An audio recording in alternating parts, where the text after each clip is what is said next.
अस्सलाम वालेकुम जी। उम्मीद करता हूँ आप सब लोग खैरियत से होंगे। अल्लाह आप सबको अपने ईमान में रखे, परेशानियां दूर फरमाए और अल्लाह की ज़ात किसी का मुहताज न करे, अपनी ज़ात का मुहताज रखे। आमीन या रब्बुल आलमीन।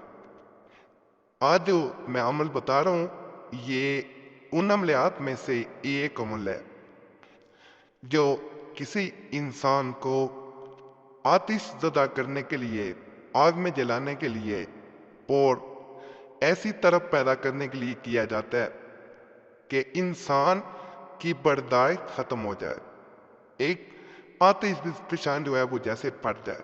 और ये मोहब्बत के लिए किया जाता है। मोहब्बत की आग में इंसान सुलगता है। मोहब्बत की आग जलाने के लिए ये अमल किया जाता है। एक माचिस की तीली दी जाती है, उस पे ये अमल जो बताऊं तरीके के मुताबिक किया जाता है। इस अमल की ऐसी ताकतवर फूंक होती है, जब इंसान इस तीली पे जला के फूंक मारता है तो दूसरा इंसान जिस पे अमल किया जा रहा होता है वो बर्दाश्त भी नहीं कर पाता। लेकिन इस अमल के बारे में ये भी कहा जाता है कि अमल को सोच समझ के करना चाहिए। ये अगर इंसान पहले काफ़ी मोहब्बत करता हो और फिर इसे फिर भी कर लिया जाए तो ये इंसान को एक होता है कि अपने ख्वास को बैठना, ये ऐसे मामला भी कर देता है।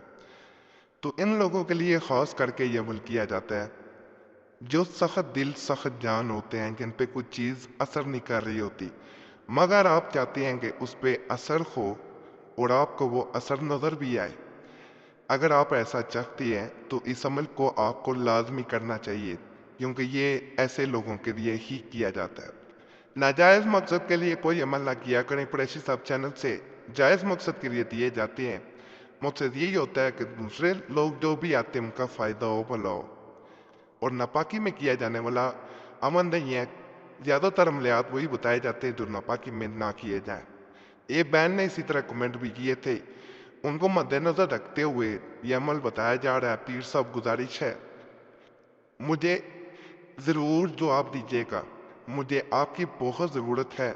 मैं जिसे चाहती हूँ इसने खुद आकर मुझसे मोहब्बत का इजहार किया था। 3 साल इससे ताल्लुक भी रहा और अब वो इंसान आराम से पीछे हट गया है। अब वो मुझसे राब्ता भी ख़त्म कर चुका है। मैं इससे राब्ता करूं भी तो बेरुखी से जवाब देता है। मैं कई कई रात इसकी याद में सो नहीं पाती। मेरी ज़िंदगी बर्बाद हो गई है। मुझे कोई ऐसा अमल बता दे जिसको करने से वो मेरे लिए भी तड़पे, इस मोहब्बत की आग में वो भी जले जिसमें मैं जल रही हूँ।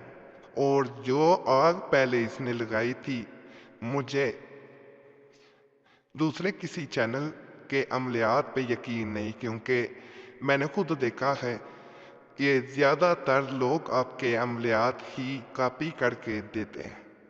तो इस बैन ने इस तरह कमेंट्स किए थे कि जो अमल वो चाह रही है वही मैं बता रहा हूँ। एक पाचिस की तीली लेनी है, उसे जला लेना है। जलाने के दरमियान में जो अमल बताऊं वो आपने कोशिश करनी है कि तीली के जलने से यानी ख़त्म होने से पहले 3 दफ़ा पढ़ देना है और इस पे फूंक मार देनी है। चाहे वो बुझ जाए तो बेहतर होता है फूंक से, अगर वैसे बुझ जाए तो फिर भी फूंक मारना लाजमी है। जैसे ही आप इस तीली पे फूंक मारते हैं जो आपने जलाई थी, यकीन करें ये ऐसा असर करती है, ऐसा असर होता है कि दूसरा इंसान, जैसे एक इंसान को एकदम से झटका लग जाए, एकदम इंसान जो है वो कोई एकदम से ऐसा ही काम किया जाए कि इंसान डर जाता है, जैसे ये इस तरह असर करता है जाके इंसान को एकदम से, जैसे किसी ने आपके बारे में याद दिला दिया हो कुछ। बहुत मुजरब अमल है। ये 3 दफ़ा पढ़ा जाता है। इसको जहाँ पे फला लिखा हुआ है वहाँ पे 3 दफ़ा साथ उसका नाम लिया जाता है। जब यहाँ पे पहुँचे शोद रूह फला, फला की जगह आपने उस इंसान का नाम लेना है जिस इंसान के लिए अमल किया जा रहा है। 3 दफ़ा पढ़ेंगे, फूंक 1 दफ़ा मारनी है, यानी 1 दफ़ा ही फूंक मारी जाएगी। मैं पढ़ के भी सुनाई देता हूँ ताकि किसी को मुश्किल पेश ना आए। आखरक खाफी नारिल खुब्बी शोद रूह, یہاں پہ روح کے بعد فلا لکھا ہوا ہے، وہاں پہ اس انسان کا نام لینا ہے، پھر دوبارہ ایسے ہی پڑھا جائے گا، پھر دوبارہ تیسری بار ایسے ہی پڑھا جائے گا، یعنی 3 دفعہ آخر میں نام لینا ہے اور 1 دفعہ پھونک مار دینی ہے۔ ادھر سے پھونک مار دی جاتی ہے، ادھر سے اثر نظر آتا ہے، اور اس کا اثر انسان کے اندر ایسے ہلچل مچا دیتا ہے کہ آپ سوچ نہیں سکتے۔ یہاں ایک بات مزید مد نظر رکھنی ہے کہ تنہائی میں عمل کرنا ہے، کسی کے سامنے نہ کریں، بتا کے نہ کریں، دکھا کے نہ کریں، نہیں تو وہ فائدہ نہیں رہتا، فائدہ ہو بھی جائے تو یہ کسی کو نہ کہیں کہ میں نے عمل کیا کیونکہ فائدہ ہوا، اللہ چینل پہ لوگ آئیں گے اگر آپ کہیں گے۔ ویسے عمل یا چینل کے بارے میں بتایا جا سکتا ہے، ایک خاص چینل کے بارے میں عمل کا نام لے کے بتانا وہ ویسے ٹھیک نہیں ہے، پھر اس کا اثر کم ہو جاتا ہے کہ میں نے یہ کیا تو فلاں پہ اثر ہوا، کمنٹس میں بتا دینا اور چیز ہوتی ہے، وہاں پہ کچھ جانتا نہیں ہوتا، نہیں تو جب جانتا ہو وہ انسان تو وہ اثر ختم ہو جاتا ہے۔ باقی اجازت کریے، ویڈیو لائک کریں، چینل سبسکرائب نہیں کیا ہوا ضرور کریں اور گھنٹی کے نشان پہ دبا دیں۔ باقی فائدہ اللہ کی ذات کا، شکر ادا کرنا کبھی نہ بھولیں اور دعاؤں میں ضرور یاد رکھیں۔